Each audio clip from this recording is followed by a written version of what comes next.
creeping, phantom in the dark, blade sharper than secrets, leave a deadly mark. Fating in the chaos, language of the pain, torture, symphony, storms in... Links do meu canal secundário Unterwolf e Ant10 junto de mais algumas informações na descrição do vídeo junto da minha chave Pix para quem quiser dar uma força aqui para o canal. Se inscrevam e deixem o link para ajudar na divulgação. Bom, tendo dito isso, vamos para a teoria. POV. Jasmine, base militar, Anchorage, Alaska, Estados Unidos. Momentos após a pergunta. Após minha pergunta tão direta, um silêncio perturbador tomou conta da sala. Eu estava trêmula, ansiosa pela resposta. Independente do que saísse da boca de Star, minhas dúvidas certamente cessaria e eu teria uma ideia mais clara e a névoa duvidosa em minha mente iria se dissipar. Eu podia ver uma expressão mais pesada de Star, o que já era uma grande indicativa. Logo a Star me responde em um tom meio triste: sinto muito, Jasmine, mas essa informação está além da minha autoridade. Ao ouvir essas exatas palavras, eu já tinha minha resposta, e essa resposta estilhaçou o meu mundo. Eu podia sentir meu trêmulo quase desabar como se não houvesse chão para se apoiar. Minha respiração ficou mais pesada. Minha mente entrou em meio a um turbilhão de pensamentos caóticos. El, querendo ou não, transformou esse mundo em praticamente um paraíso. Aqui ele é literalmente cultuado como um deus. Ele é o deus do mundo. Se ele quiser, ele poderia ter qualquer mulher do mundo, me incluindo nisso. É o ser mais poderoso deste mundo, bem como também é o mais inteligente, além de extremamente belo, com feições dignas de uma divindade. Mesmo os kaijus, que por muito tempo foram uma dor de cabeça e uma grande fonte de problemas para a humanidade, não significava nada aos olhos de El. Em minha mente eu não conseguia calcular um motivo plausível para a partida de El. Mesmo usar o pensamento acelerado e pensamento paralelo não ajudavam, muito pelo contrário, só me fizeram ter mais dúvidas a respeito da partida de El. Junto dessa dúvida eu podia sentir brotar em meu coração um certo sentimento de inveja. Inveja a respeito de Seri. Não era difícil de imaginar que, sendo a subordinada direta de El, quando El partisse, Seri iria o acompanhar. Se eu tivesse que descrever Seri, ela seria como o bichinho de estimação de El. Ela até mesmo desenvolveu um hobby de colecionar gargantilhas e coleiras humana. Embora Seri fosse muito bonita, acima da média, além de ter um registro acadêmico impecável, comparar Seri com um bicho de estimação não era tão errado assim. Só de pensar que Seri iria eventualmente acompanhar El em sua partida, um sentimento estranho brotou ardentemente em meu coração, um sentimento que eu nunca havia sentido antes. Em meio a meu estopim de bagunça emocional, eu podia sentir o olhar penetrante de preocupação de estar sendo lançado para mim. Não havia espelhos na sala de comando, mas eu podia sentir que toda a minha situação de desgraça e desamparo se refletiam sobre o olhar de Star. Que tinha um olhar misto de preocupação e tristeza. A Star me pergunta: Jasmine, você está bem?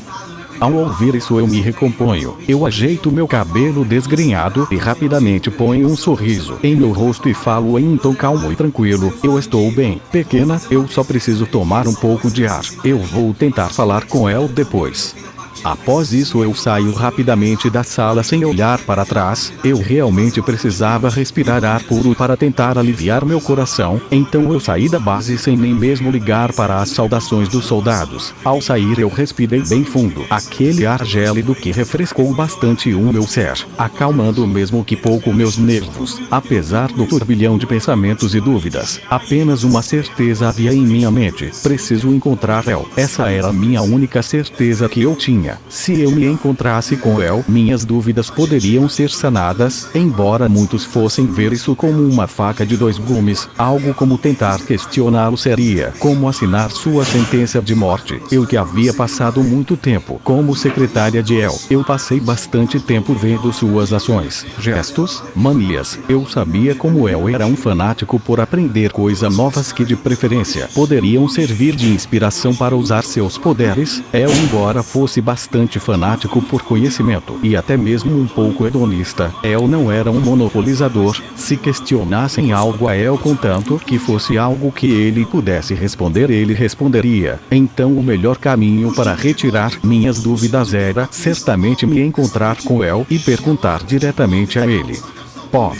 É o Palácio Real. costa da orla do Pacífico, Alasca, Estados Unidos. Mesmo momento eu estava sentado em meu trono lendo um livro. Ao mesmo eu podia ouvir os crentes do culto rezando na praça do palácio. Desde que esse palácio foi construído, ele se tornou tanto o meu campo de lazer e minha base, como também uma espécie de capela onde os crentes vêm se confessar para mim. Não que eu me importei com isso, eu simplesmente os ignoro e os deixo fazer o que querem, contanto que não me perturbem, principalmente durante meus momentos de pesquisa e leitura. Como um transmigrador que reencarnou no universo da DC com diversos poderes, eu sabia que de nada eles serviriam se eu não arranjasse formas de usá-los de formas criativas. Afinal, de nada serve você ter um poder absurdo, mas que só pode ser usado de um único jeito. Afinal, uma vez que descubram uma forma de anulá-lo, como você poderia revidar contra seus agressores? Desde que transmigrei, comecei a viver nos subúrbios de Krypton, lutando constantemente pela sobrevivência, e me dediquei bastante a aumentar o meu repertório acadêmico e meus conhecimentos, até porque é impossível conhecer algo sobre algum determinado mundo apenas pela leitura de algumas páginas, ainda mais a respeito das dúvidas a respeito de acontecimentos de fora das câmeras. A verdade que esses personagens escondem por trás das máscaras chocaria bastante os fãs, que jamais poderiam imaginar como seriam suas reais personalidades por trás dos holofotes. Como um transmigrador eu pude sentir isso na pele melhor do que ninguém, então eu tinha bastante propriedade para falar sobre isso. Além de ficar lendo, pesquisando e me entretendo, eu também fico atento a possíveis talentos despertados ao redor do mundo. A cada ano mais e mais pessoas, jovens em sua maioria, adquirem o soro de superpotência e despertaram seus superpoderes. Naturalmente, para poder permitir que testem seus poderes, acabaram criando torneios de classificação para as pessoas, principalmente os jovens cheios de hormônios, doidos para demonstrar sua masculinidade, pudessem usufruir de seus poderes ao mesmo tempo que desfrutam de uma sensação de reconhecimento e prestígio. Eu inclusive apoiei isso, afinal também era uma ótima forma de coletar dados a respeito do uso de suas habilidades. Então eu ordenei que a Star distribuísse diferentes credos, dependendo da classificação de cada indivíduo, além de disponibilizar as apostas. Nesse sistema, Roma, capital da Itália, foi a que mais se destacou, até porque já tinham o Coliseu da Roma antiga. Bastou reformarem para que pudesse ser utilizado novamente. Só que o Coliseu costuma ser mais utilizado para patrocinar combates de pessoas acima dos 20 anos, embora às vezes também fossem permitidos a participação de alguns menores. Naturalmente, isso se tornou um grande entretenimento mundial, onde ocorriam desde Battle Royales até embates 1x1, 1x2 ou mais, combates em dupla, entre outros, enquanto em outros lugares também começaram a desenvolver seus poderes para serem usados em esportes também. Dentre os participantes do Coliseu, havia alguns participantes que me chamaram a atenção. Para ser mais específico, uma jovem de nome Selene Nina Cato, uma jovem italiana de descendência espanhola, se destacou por ter despertado a manifestação de objetos, um subpoder da manifestação imaginária que, como o nome sugere, permite a seu usuário manifestar objetos a partir de sua imaginação. Um bom exemplo é que Selene foi capaz de manifestar uma arma de dados tranquilizante. Tudo o que ela precisou foi imaginar a arma, como ela funcionava, e então materializá-la na realidade, algo que eu em particular achei irônico devido seu nome significar literalmente Selene, lua, Nina, sonhadora, e Cato, esperto / inteligente. Em minha visão, esse nome junto desse poder caiu como uma luva.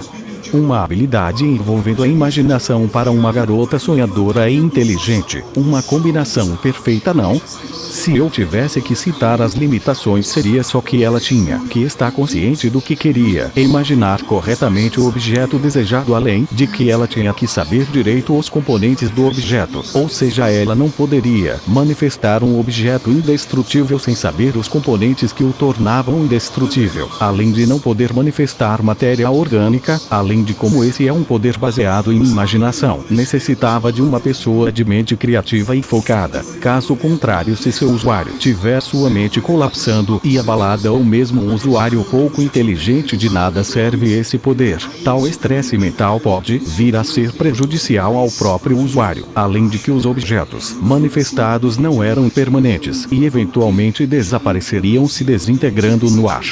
Outro que me chamou a atenção foi o indivíduo Pietro Maximus Júpiter, um jovem de origem greco-romana, que acabou por despertar justamente capacidades físicas sobre-humanas e manipulação de eletricidade, fazendo jus ao significado de seu nome Pietro, pedra/rochedo, Maximus, o maior/mais grandioso, Júpiter, forte/brilhante. Pietro era um jovem fervoroso, forte e com uma base firme, e agora capaz de liberar raios, assim como o antigo deus romano Júpiter, equivalente a Zeus na Grécia Antiga. Mas diferente da antiga divindade, Pietro era de fato justo e equilibrado. Se eu tivesse que classificá-lo, eu diria que ele é aquele típico herói de Isekai, que não teme e não hesita, se tiver que tirar uma vida, se necessário, mas que odeia e abomina injustiças, e não tolera derramamento desnecessário de sangue. Além disso, eu tinha que elogiar o temperamento e genialidade do garoto, que desenvolveu bem sua manipulação de eletricidade, usando para disparar raios, criar armas de raios, amplificar suas capacidades físicas, criar uma armadura de raios, ou mesmo absorver eletricidade ao redor para aumentar seu próprio poder.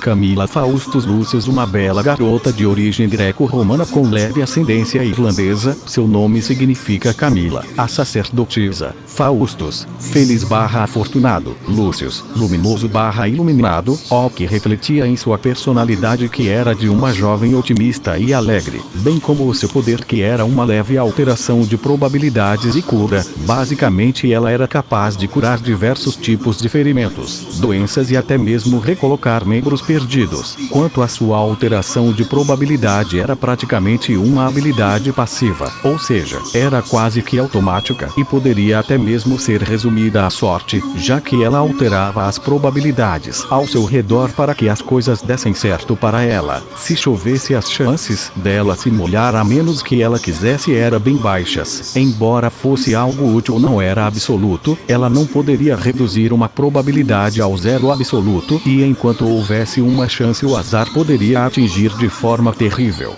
Entre os jovens, esses eram os indivíduos que mais me chamavam a atenção, visto suas habilidades e suas engenhosidades em como usá-las. Eu via grande potencial nessa nova geração, principalmente sobre Camila, que aparentava estar bastante interessada em adentrar no culto do Deus do mundo. Eu estava lendo um livro ao mesmo tempo que averiguação os registros da Star a respeito dos usuários de poderes. Bem nessa hora eu recebi uma mensagem da Star dizendo que a Jasmine estava vindo de encontro a mim, algo que sinceramente eu não me importei, e daí se ela vier a mim? O que ela poderia fazer?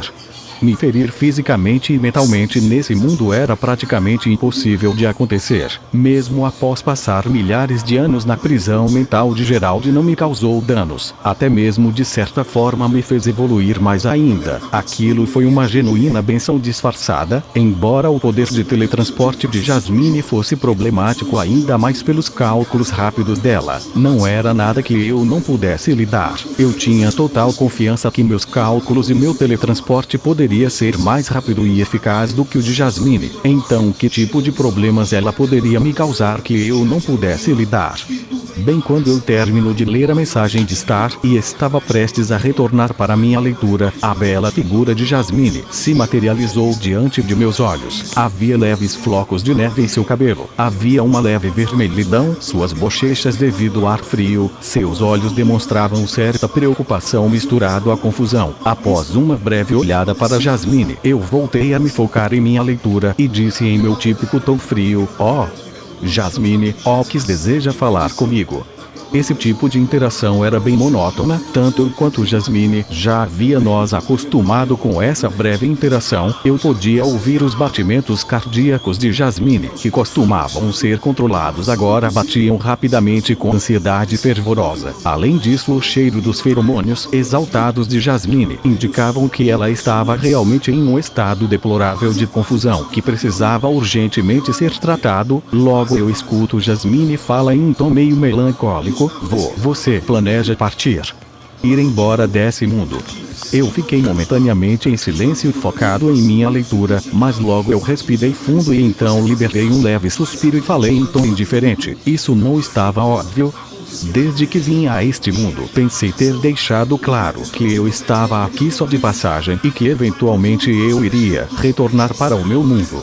Nesse momento eu ouvi o bater do coração de Jasmine acelerar ainda mais, quase como se ela estivesse em pânico, pronta para colapsar sobre si mesma. Eu podia sentir o nervosismo dela. Jasmine estava pálida e com um pouco de suor escorrendo por conta de seu nervosismo. Sua respiração meio ofegante estava um pouco mais pesada. Logo eu escuto a voz de Jasmine em um tom ainda mais melancólico e preocupado. É a Serin. Ela vai com você.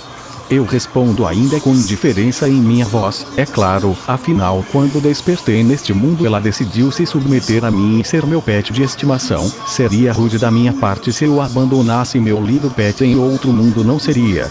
Tais palavras pareceram deixar Jasmine ainda mais atordoada. O que eu suponho que seja normal. Certamente esse é o senso comum quando se ouve que alguém deliberadamente se submeteu a um status de animal de estimação de alguém. Suponho que seria ainda mais estranho se essa não fosse sua reação. Eu apenas continuei focando em minha leitura enquanto a Jasmine estava em seu estado de choque. De repente sua expressão de choque mudou para uma expressão mais seria, como se ela tivesse se decidido após ficar um tempo ponderando sobre uma questão. Então ocorre uma cena na qual eu nunca esperei ver. Pelo tempo que passei com a Jasmine eu podia dizer o quão orgulhosa ela era. O tipo de pessoa que dificilmente se curva para qualquer um. Mas mesmo assim agora essa mesma mulher, que quase sempre mantinha uma expressão orgulhosa, ou no mínimo respeitosa, estava agora se prostrado diante de mim, ajoelhada com os dois joelhos, cabeça baixa com a testa quase tocando no chão e mãos encostadas no chão logo à frente. Essa cena realmente me pegou de surpresa, me forçando a prestar um pouco mais de atenção na Jasmine. Eu podia escutar seu coração batendo mais rápido de nervosismo. Logo escuto a delicada voz dela em um tom bem diferente do tom confiante que ela normalmente tinha. Sendo assim, poderia me aceitar como seu pet?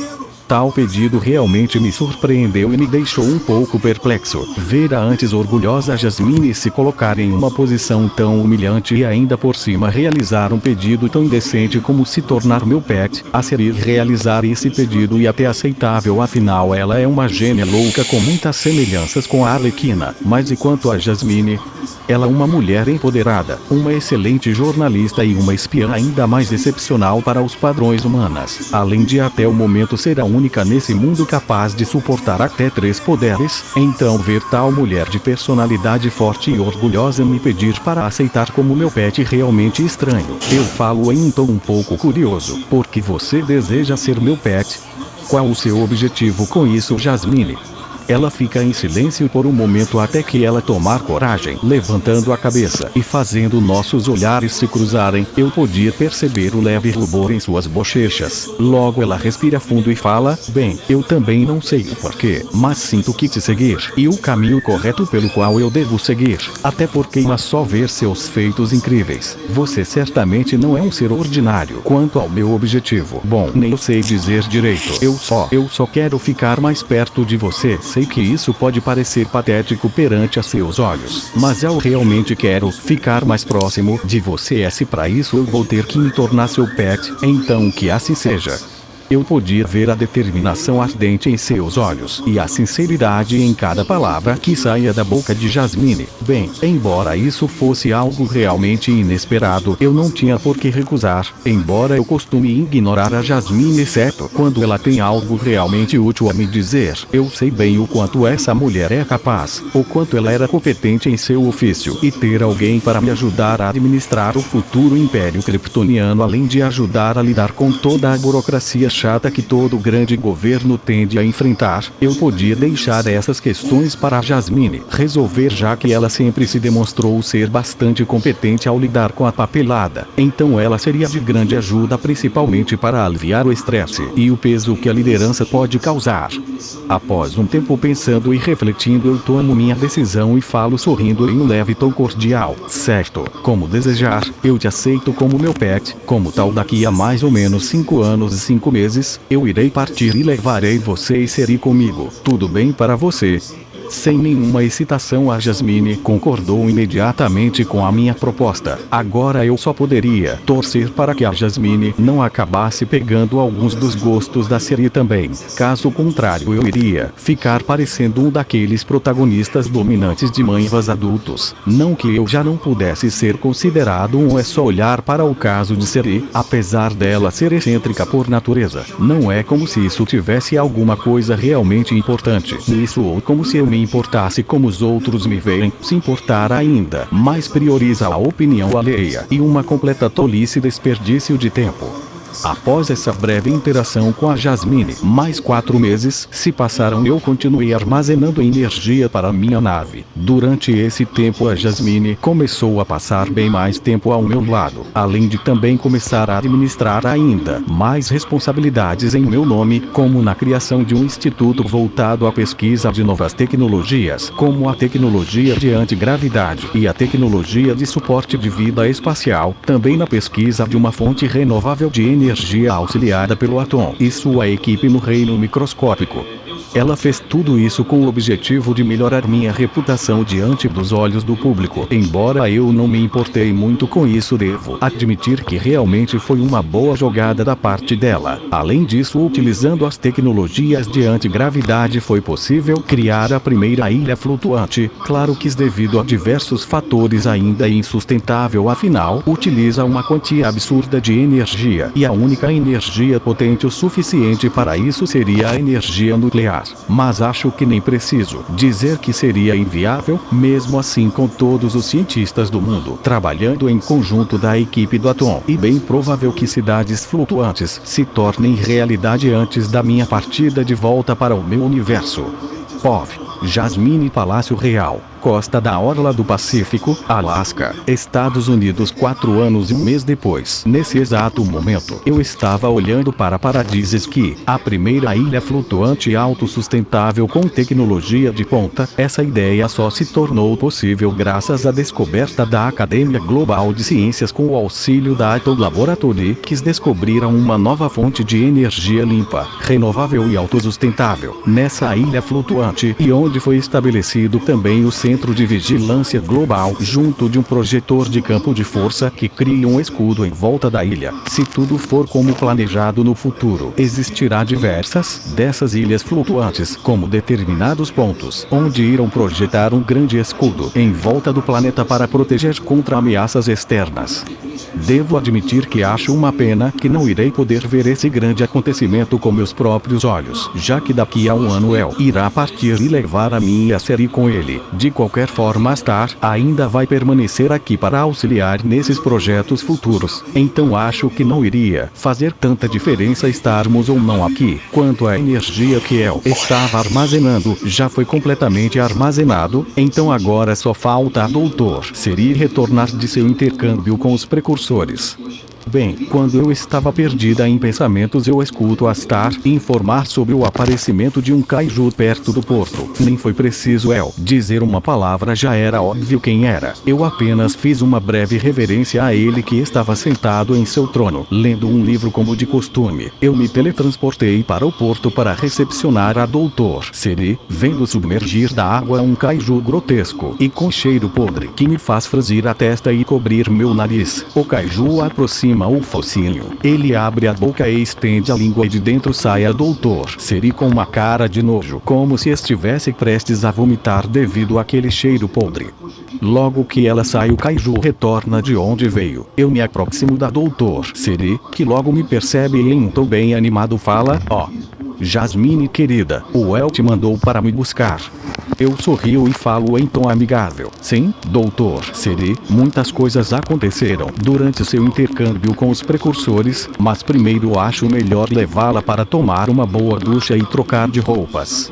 Ao escutar meu comentário, a Doutor Seri olha bem para suas roupas sujas, e ao sentir o fedor impregnado nela, ela rapidamente concorda. Nem mesmo percebendo a ilha flutuante no céu acima do oceano próximo, eu nos teletransporto para o banheiro do meu apartamento e digo para a Doutor Seri que tome uma boa ducha, e que a Star iria atualizar a Doutor Seri sobre as informações dos últimos anos em que ela esteve ausente, enquanto eu iria atrás de roupas novas para ela.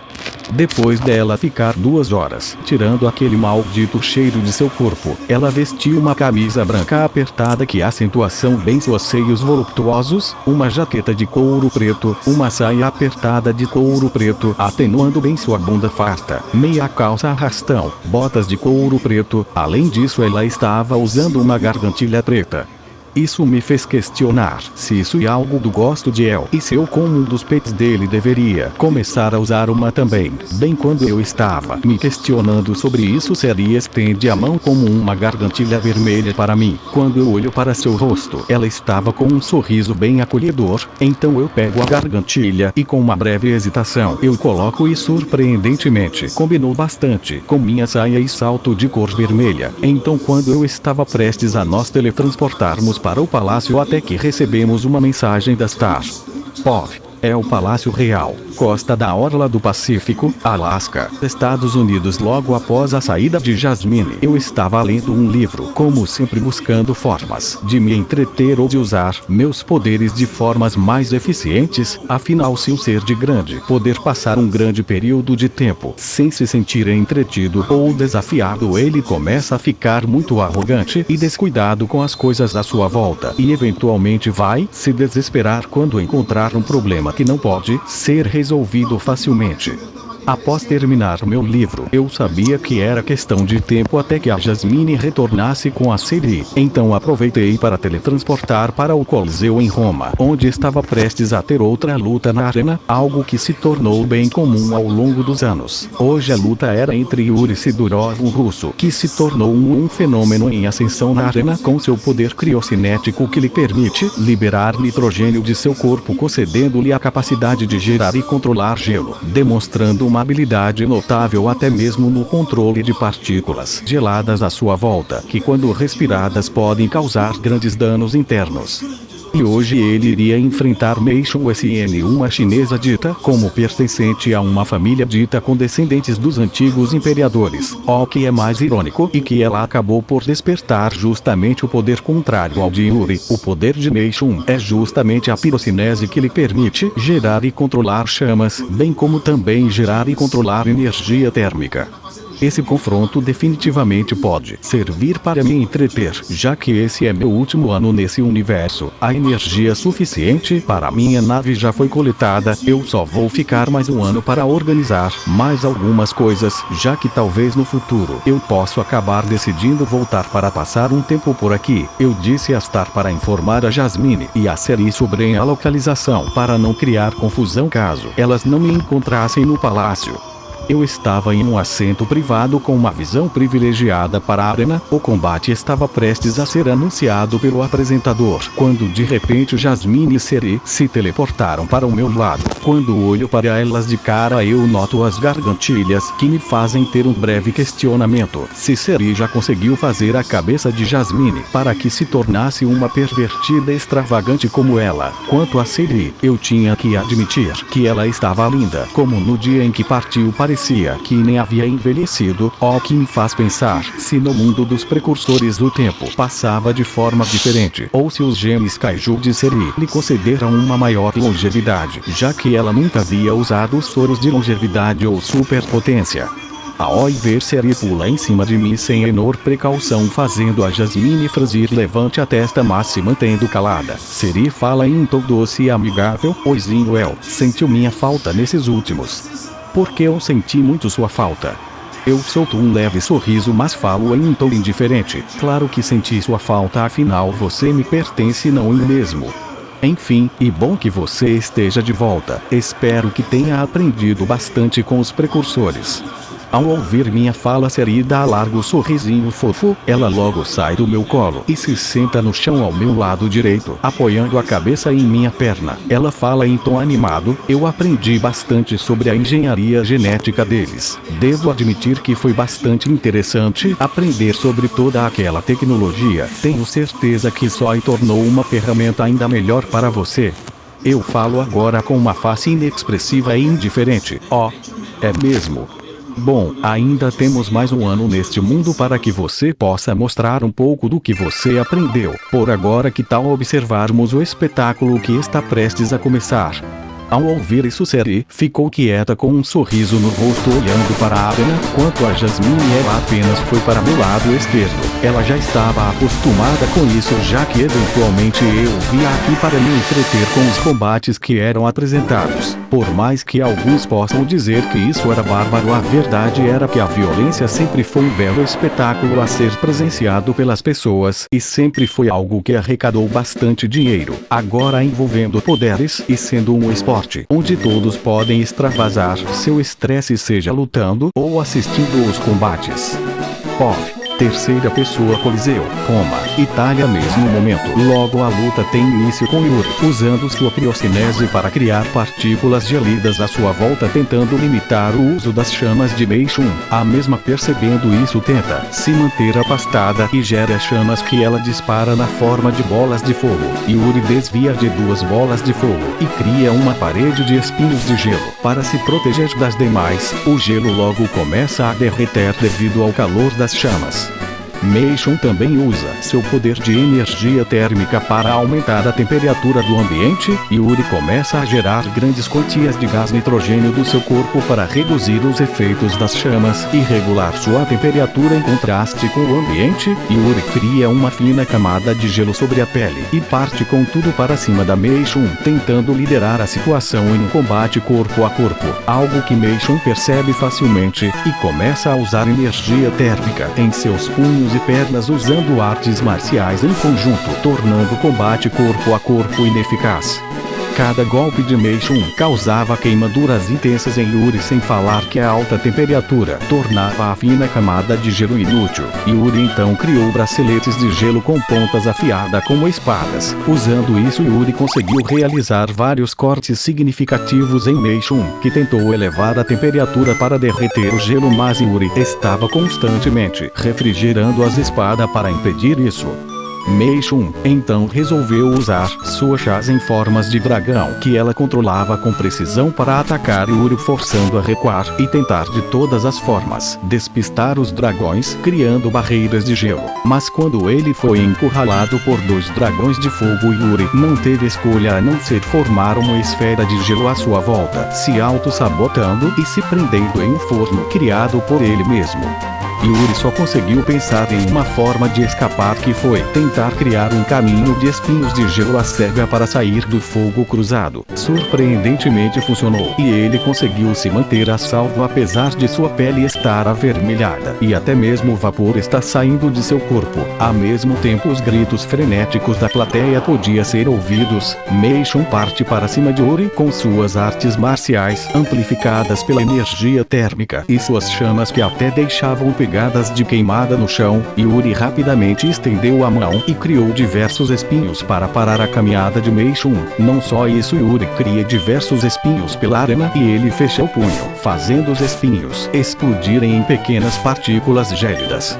Consequentemente, as chamas de Mei-Shun começaram a enfraquecer e apagar devido ao baixo nível de oxigênio que teve no ambiente, forçando Mei-Shun a abandonar suas chamas e se concentrar em usar apenas a energia térmica. Yuri também percebe isso. Ele cria uma plataforma de gelo abaixo dele e usa isso para criar um caminho de espinhos de gelo, se impulsionando para cima de Mei-Shun e criando uma manopla de gelo em sua mão direita. Usando a força aumentada com a velocidade, Yuri planejava encerrar rapidamente com esse louco ataque.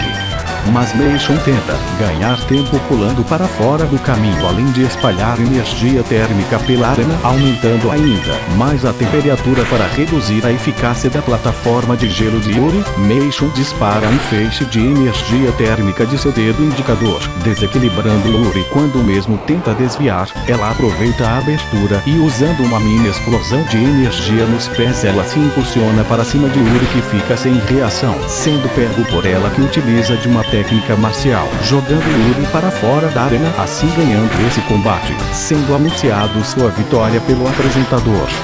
Depois disso ocorreram mais alguns combates, mas nada de tão interessante, apesar de ainda serem bastante interessantes de se assistir para se entreter. Após 3 semanas Seri já começou a mostrar seu desempenho, fabricando uma versão melhorada e mais refinada do Soroi de longevidade e superpotência, além de demonstrar grandes conquistas na área de clonagem e na criação de híbridos, criando um híbrido de lobo e tigre, além de adicionar o soro de superpotência controlado nessa mistura, criando um canino gigante com uma força absurda, além de um olfato e audição superior, uma pele quase invulnerável, capacidade pulmonar melhorada, rugidos supersônicos, uma velocidade e agilidade excepcional, uma estamina quase inesgotável e o poder de se multiplicar criando clones com as mesmas capacidades do original, mas servindo ao mesmo como o alfa, e grandes liberações de calor que incinerar quase tudo à sua volta. De forma bem resumida, esse era um excelente cão de guarda para proteger propriedades ou locais importantes, além de servir como cão policial ou guarda-costa, ainda mais devido a uma tecnologia biológica de lealdade implantada no DNA do híbrido. El teve que admitir que ter permitido a Seri ir estudar a biotecnologia dos precursores não foi uma má escolha, embora El tivesse certeza que a biotecnologia de Krypton fosse superior à dos precursores. Ele também teve que aceitar que a tecnologia dos precursores ainda era uma tecnologia bastante impressionante. Então quem era El para rejeitar algo que seria benéfico para seu lado? Um grande reino não é feito de uma só pessoa, afinal. O tempo foi passando, mais 3 ilhas flutuantes foram lançadas ao céu ao redor do mundo. Seri, embora preferisse mais a ciência biológica, também admirava a tecnologia de antigravidade usado nas ilhas flutuantes. Além disso, graças a Seri, um projeto de terraformação poderia futuramente ser implantada em Marte, o planeta vermelho, que também está junto à Terra na zona habitável do Sistema Solar, um planeta que a humanidade sonha já há um bom tempo em tornar um planeta habitável. Quanto aos mechas, o General Stacker decidiu que, apesar da atual sociedade superpoderosa, ninguém poderia ousar se equiparar aos feitos de El. Então, e se os Kaijus voltarem e El não está mais aqui? Por isso Stacker optou por melhorar os mechas de preferência para que pudessem usufruir de seus poderes em conjunto dos grandes corpos robóticos, algo que El até mesmo apoiou, já que era uma decisão bem lúcida e racional da parte do Stacker. POV é o Palácio Real, costa da orla do Pacífico, Alasca, Estados Unidos. 11 meses e 1 semana depois, eu já havia finalizado tudo que tinha para resolver nesta terra. Agora era hora de retornar para meu universo. Eu já havia informado Jasmine e Seri para arrumarem suas bagagens somente com o essencial. Eu já havia coletado a energia acumulada em caixas cúbicas e reduzido elas para um tamanho portátil dentro de uma mala preta na qual eu estava segurando. Eu só estava esperando Jasmine e Seri aparecerem. Logo elas se teleportaram para minha frente. Jasmine tinha uma mala vermelha e a Seri tinha uma mala rosa, além de uma maleta com tubos de ensaio. Eu falo em tom indiferente. Certo, vocês estão prontas para irem para o meu mundo? Ambas afirmam com a cabeça. Então eu apenas digo para Astar continuar seu trabalho de monitoramento e supervisionar o desenvolvimento desse mundo. Após isso eu projeto o meu campo biomagnético para cobrir e proteger a Seri e Jasmine do vácuo do espaço. Eu nos teletransporto para a Lua e, sem perder tempo, abro um vórtice e, ao passar por ele, nós encontramos no vácuo do espaço. Eu uso meu campo biomagnético para concentrar o oxigênio e o sangue fluindo no cérebro para manter a atividade cerebral e deixar o resto do corpo em estado de hibernação, usando minha visão telescópica para olhar ao meu redor e usando meu pensamento acelerado e pensamento paralelo eu pude calcular a direção e provável distância da nave. Eu começo a seguir essa rota. No meio do percurso eu vejo diversos cinturões de asteroides, até mesmo alguns buracos negros no horizonte. Diferente do que comum de se pensar sobre a solidão que a imensidão do universo pode causar em um ser. Mas para mim, que tive minha mente refinada graças ao tempo que passei na prisão mental, toda essa solidão cósmica na verdade era bem calmante e bela em minha visão. Apesar de eu não poder perder tempo vislumbrando a beleza cósmica com os corpos de Seri e Jasmine começando a congelar e atrofiando devido aos efeitos do vácuo. Eu estava indo o mais rápido possível. Logo uma semana se passou, os corpos de Ser e Jasmine agora pareciam bem secos, como se o sangue e carne tivessem sendo extraídos, e não tinha sinais de parar. Mais 2 semanas se passaram e seus corpos diminuíram ainda mais de tamanho, deixando apenas a cabeça ainda em tamanho normal. Depois de 1 semana e 3 dias os corpos haviam diminuído ainda mais, deixando-as bem parecidas com aquelas antigas interpretações dos marcianos cabeçudos com corpos pequenos. Mais 1 mês se passou, e seus corpos agora completamente miúdos ao ponto de que parecia muito os corpos das múmias deputadas do Antigo Egito. Por sorte eu já havia conseguido identificar melhor a localização da nave, e estava a toda velocidade indo em sua direção. 3 meses depois eu avisto a nave, e vou até ela. Logo Zero nota minha presença, e me reconhece. Ele abre o hangar para minha entrada. Eu entro e pouso com a porta sendo fechada. Logo em seguida, um gás é liberado na sala. Esse era um gás atmosférico especial feito ainda na época em que Krypton era um grande império, mas foi obrigado a se exilar do resto do universo. Esse gás tinha o efeito de atordoar as células kryptonianas, impedindo de absorver energia para despertar seu verdadeiro potencial. Eu abro meu campo e permito um pouco desse gás passar e eu o respiro. Logo de cara eu já sinto os efeitos em minhas células, com elas se fechando, e a passagem dos nutrientes vindos da energia solar armazenada sendo levemente reduzidas. Eu pretendia usar isso para meu corpo se adaptar a esse gás, eliminando ou pelo menos diminuindo os efeitos que poderiam ter em mim, assim removendo uma das poucas fraquezas que poderiam ser usadas contra mim. Logo ouço a voz meio robótica de Zero que fala: "É um prazer vê-lo novamente, Mestre El." Eu falo sorrindo em um tom um pouco contente. "Para mim também é um prazer estar de volta aqui, Zero. Poderia preparar 2 câmaras de nutrição e me passar o relatório da situação atual?" Zero responde: "Farei isso imediatamente, Mestre El. O motor de energia de cristal está apenas com 17%, devido eu ter que desviar de alguns empecilhos no caminho. O planeta órfão MTK-75 está agora a cerca de 1.286.000 anos-luz de distância." Isso me faz suspirar um pouco e soltar um breve sorriso frio com a péssima situação em que o maldito Jor-El conseguiu me deixar. Eu sigo até a sala das câmaras e mando o Zero preparar o motor para ser reabastecido. Ao chegar na sala de câmaras, eu coloco cuidadosamente a Ser e Jasmine em suas câmaras e mando o Zero preparar a substância líquida de nutrientes para reconstruir seus corpos, um processo delicado que levaria aproximadamente cerca de 3 ou 4 meses. O líquido viscoso de cor azul cristalina começou a preencher o interior das câmaras enquanto elas se fechavam.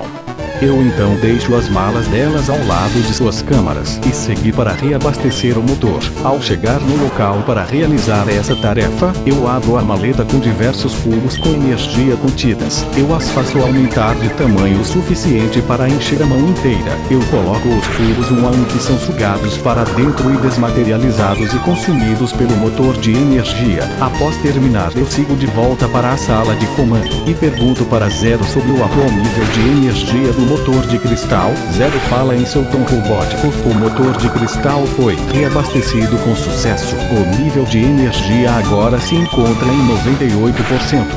Agora na sala de comando, eu ia me sentar na cadeira de comando, quando uma plataforma sai do chão e vem até mim e solta um fragmento em forma de diamante. Eu pego enquanto escuto a voz de Zero dizendo: "A reprogramação do traje foi concluído com sucesso de acordo com suas preferências, Mestre El."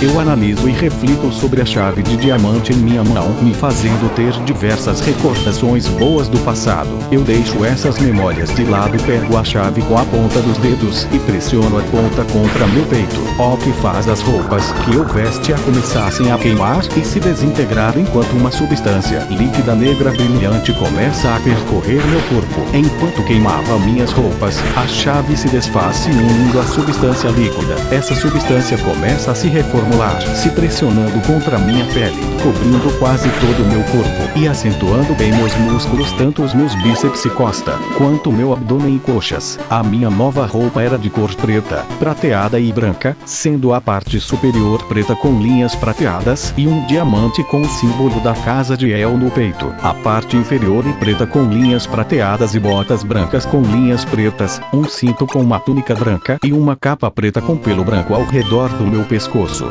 Esse traje me dava tanto uma sensação de imponência e elegância, além de que esse traje feito com nanotecnologia de alta qualidade em Krypton tinha a principal função de melhorar absurdamente minhas capacidades de absorção de energia, principalmente a energia solar. Se tinha uma única coisa que podia me incomodar nesse traje era somente o símbolo em meu peito. Eu estava prestes a tocá-lo para mudar sua forma, até que eu paro meu movimento, e após uma breve reflexão, eu desisto dessa ideia por agora, já que ainda tinha uma longa jornada até a conclusão, e eu tinha assuntos inacabados com um certo alguém. Eu então me sento na cadeira de comando, e falo com confiança e autoridade. 0, de início ao processo de salto espacial rumo ao MTK-75 imediatamente. Bom, esse foi o vídeo, espero que tenha gostado. Até o próximo vídeo, fiquem com Yahvé, Deus.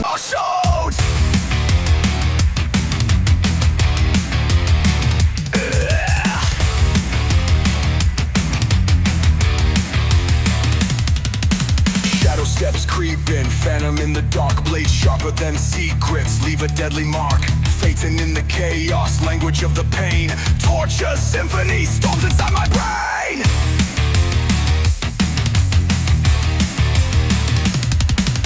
Whispers in the void, cloak of a nightmare, fire burns hotter, death dances in the air.